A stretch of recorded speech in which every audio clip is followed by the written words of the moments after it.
Hello，今日就要同大家分享一下今日啱啱喺日本非常新鮮滾熱辣收到嘅一條好靚嘅真多瑪色感 Akoya。咁呢個客人呢，其實呢係有少少特別嘅，因為先前呢，佢呢就喺外邊買咗一條$99嘅真多瑪 Blue Rose 嘅頸鏈啦。咁卒之發現收到之後呢，個皮呢係太薄啦，甩咗之餘呢，亦都睇到入邊呢粒核呢係黑色嘅。其實呢個情況係咩情況呢？就係我哋行內業內人叫嘅輻照啦。照呢其實呢。就係將一啲唔係質量咁好嘅淡水珠啦，將佢照燈照窿粒核，就將粒核變成深色，咁變咗咧喺出面睇嘅時候咧，你就會有呢一種藍藍灰灰銀銀嘅感覺。其實佢係一條淡水珠，呢條咧就絕對唔係嗰條$99嗰條，呢條咧係我哋喺日本直送幫佢完成咗佢嘅心願，係買翻一條真係正規規規矩矩嘅一條日本直送嘅 Akoya 真多瑪色感嘅珠。咁我哋喺度欣賞一下。嗱，呢一條咧就係佢嗰條幫佢出咗真科研 FA 證嘅一條Akoya 珠啦，好自然嘅顏色嘅。你近睇如果真實睇嘅話咧，你係睇到佢每一粒咧都有少少唔同嘅原彩嘅，而且咧佢係無調色嘅。咁我哋咧仲幫佢咧做咗呢一個嘅日本製嘅一個925嘅銀扣啦，配咗2個握手扣啦。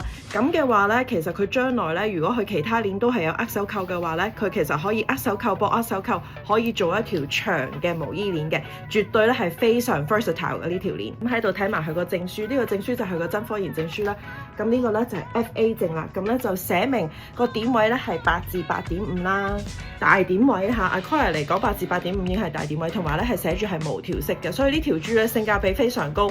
如果你叫我 duplicate 一條咧，我絕對做唔到，只能夠同大家講聲，如果你見到類似嘅貨咧，大家可以放心買。個顏色好靚，同埋個客人係非常之開心，覺得我自己主要嘅角色就係希望幫客人 fulfill 到佢哋嘅心願之餘咧，一定要買性價比貨。我覺得買珠寶最重要就係要揾相熟買家或者信得過嘅買家。有陣時咧，買家唔係話特登去你，而係佢自己攞貨嘅來源咧，佢都唔係好清楚。所以我覺得買珠寶最重要咧，就係一定要揾人同你把關嘅。咁大家睇下上身呢一條鏈嘅效果係咪好靚，而且可以放心佩戴。佢係無調色，日本直送嘅 Akoya 真多瑪色感嘅 Akoya 珠，絕對唔係真多瑪，亦都唔係 Blue Rose。所以呢兩樣嘢咧，就大家要搞清楚，因為真多瑪係一個級數，唔係一個顏色。奈何咧出面咧99% 買家咧都會將真多瑪呢個字咧係會濫用咗嘅。其實真多瑪咧如果你係 refer 佢個色嘅話，就必須要加色感或者真多瑪色喺後邊。Otherwise 咧，佢係一個真科研嘅級別，最高級 Akoya 藍灰珠嘅級別先至可以叫做真多瑪。證書上面寫住真多瑪，我哋先至可以叫佢做真多瑪。